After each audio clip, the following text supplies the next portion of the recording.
Hello, hello, hello, everyone, and welcome to the third installment in my Crystalis Quest.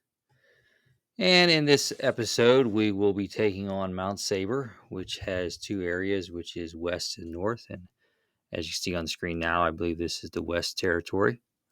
I would have to say of the game, which is once again one of my favorite games of all time.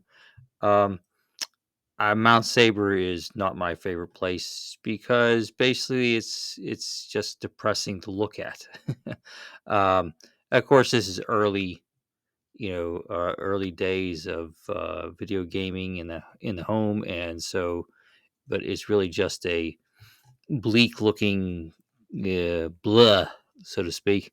Um, but yes, it isn't my favorite, so I like to get through it as quickly as possible, which is one of the reasons why this video is sped up. So, um, yeah, and what I learned from playing this lately, I mean, I played this many times, but I never always had, or not say never always, I never usually have the sound on because many times I'll be playing a video game when I'm watching TV or listening to TV or something else, or even listening to music. Um, but what I realize is that you have to, of course, you do have to switch between the swords because not each enemy is hurt by the same type of sword. So when you shoot an enemy with a sword that won't hurt it, it'll have like a little ping sound, and that's your indication that that's just bouncing off of them. So I learned that, yeah, because like I said, I never really listened to the sound of video games when I play them. Uh, Many times, especially old school games. Um, so yeah, so I'm making my way through this maze here. Uh, as you can see, I'm also grinding out here. Um, I would say that if there would ever be a remake of this game, and someday maybe there will be, but I don't think so. I don't think there's any gossip on that or any rumor going on about whether or not there'll be a remake for this game, but which is a shame. I think that this game really does deserve to have a remake or redo, if you want to say, just because they can make the graphics look so much better. And I'm honestly surprised that there was never a sequel. If there is a sequel, please let me know. I don't know of one myself. And so I just think they can make it at least more visually pleasing to play through. And what my feelings towards remakes of classic games such as this and other titles is that it's almost the same as um, the concept of colorizing black and white movies. Of course, I was a child when colorization came around for black and white movies, and of course, there's were those film directors and film historians. They went in front of, I think it was Congress, to protest the colorization of these films, classic films. But one of the things by colorizing old black and white movies, or I guess classic black and white movies, is that it brings them to introduces them to a new audience, because younger people might find them appealing because a lot of young people don't like to watch black and white film. Um, but with this, I think it's the same thing. I think if you remake some of these classics, make them more visually appealing, and of course, not only could you remake this, I'm sure you can add many aspects to it. One of the things I get frustrated with in this game is that I constantly have to switch between swords. That's not what's frustrating. What's frustrating is that you have to go hit select and then you have to choose sword. I guess like at that time, of course, the controllers what they were what they were. The original NES controller wasn't all that great, didn't have that many buttons, but now with all the buttons that these controllers have, I'm sure that you would be able to assign that to one button and just hit it and scroll through your different swords, if nothing else, or assign the four swords to four different buttons, and therefore you can choose them whenever you want. That would be more uh, appealing, I think, to the younger audience. And if it was there now, I mean, I think that would make this game a lot. I don't want to say easier, just better to. Yeah, I'm not sure which adjective to use here, but it would make it more interesting to play through. Um, okay, so as I continue through here, as you can see, I have to switch, and go through the gameplay and switch the swords. Um, Another thing I learned by playing these classic RPGs that I've played in the past is that I don't necessarily have to take on every single enemy that I encounter. Yes, you need your experience points, as you can see below the screen there. That is important. But um, what I do like about this game, at least they show your experience points right there and how much you need. As you can see right there, I'm on 650 and I need 700. And so when I am that close, I do like to get into battles and defeat an enemy just in order to raise my experience points. Because with this, of course, with like other games, the more experience points you get, your life meter gets longer and your magic power increases. Okay, so this is the ending, I believe, of Mount Sabre West. Um, and here, the main thing is to get the bracelet, the tornado bracelet. Um, and once I get through these zombies, yes, yeah, yeah, here my level is increased. Um, I really do think that if this game was remade, the graphics that they can update it to today would just be fantastic. Um, I wish there was a sequel. I mean, I think they could do a sequel. I mean, I don't know what happened. I don't know how popular this game was. Apparently, it is very popular amongst um, retro gamers. It's always been a popular title with me. Like I said, for me, when I was a kid and I was playing this, it was Legend of Zelda and Crystalis, and I think I always wanted to go back to Crystalis, um, just because there's so much story to it and so many more elements than um, the original Legend of Zelda had. Okay, so I'm trying to get out of this area to go to the other area of Mount Sabre. Um, yeah, as you can see, I'm learning to avoid these enemies when possible. Sometimes I cannot help it, but I do run into them.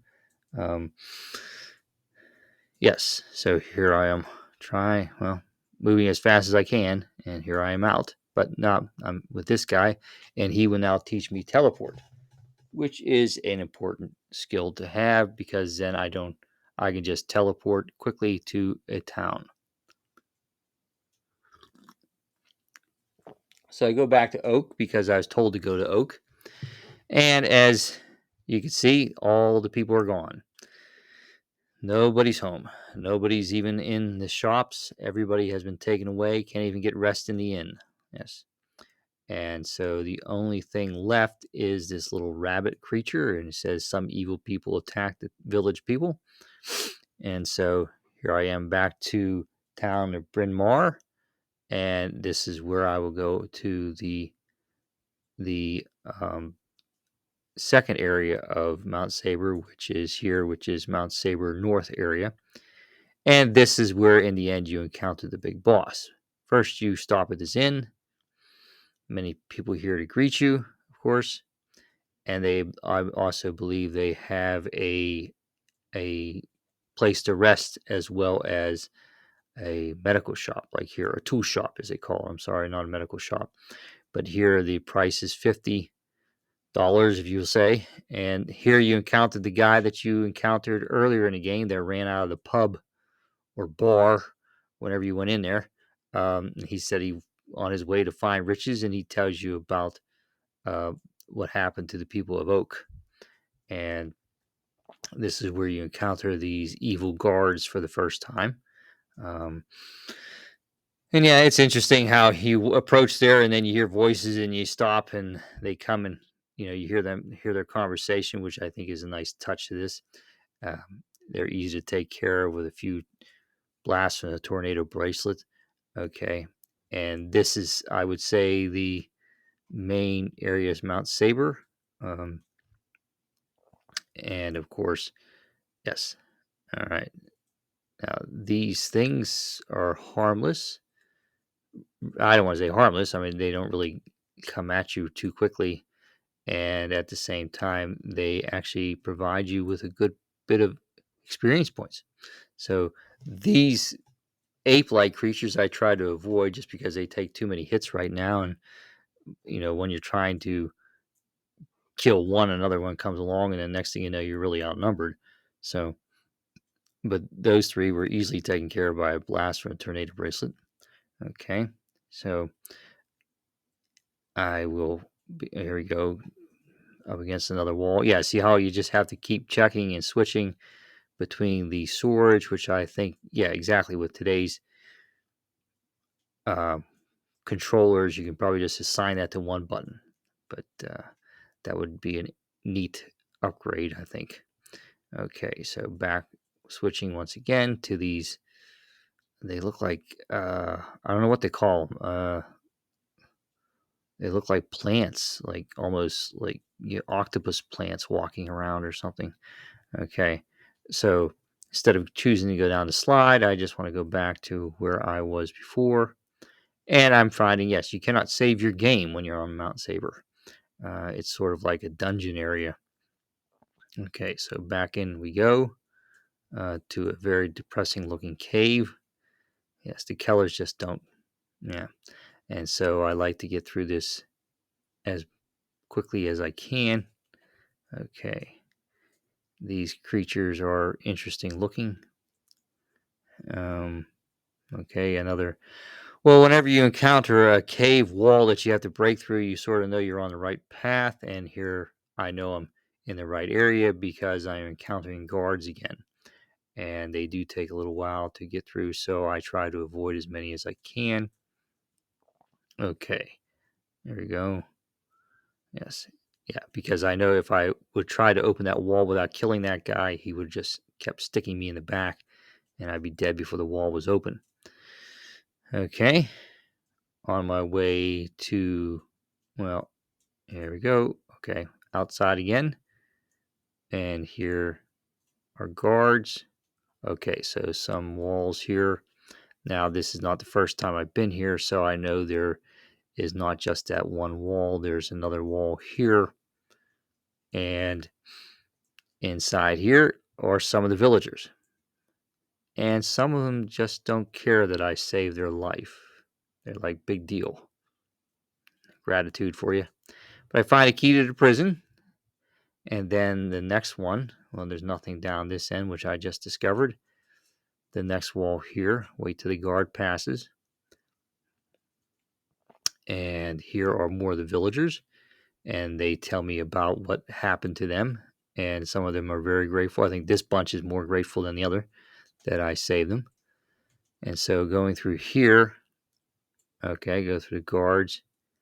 And this is where you come upon the final boss. But first, before I go up those steps to greet him, I'm going to take care of these two guards because I don't want to be fighting the boss and a guard at the same time. The boss is difficult enough. This is not the first time I encountered the boss in my quest here. This, of course, is probably, I think, the third time. But as you can see from my experience points, they jump from 700 to 1600. So, yes, I'm just showing you my success with the boss. Um, and yes, so hitting him with the tornado blast. Um, and once again, um, I was looking like I was going to be killed here. When he pushes himself in on me, my magic power is too low. I got to use a fruit of power to replenish my magic power to use more refresh. Then I don't know what happened there. I think I just stuck him with my sword when he got too close to me, and then he was finished. So he ran away. And now I need to open the gate using the wrong button, obviously. Okay, the door opens easily.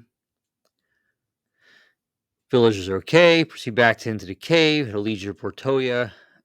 Surely that's where I will And in that village is where I will stop this quest for now, this video. Um, and yeah, and at the same time, before I leave, I am taught the spell of paralysis, which will come in handy later. Slide down and in this village, but I'm not going to do. Well, first thing I do is take a rest. It's $100. Take a rest and out, and I'll leave it there. Thank you.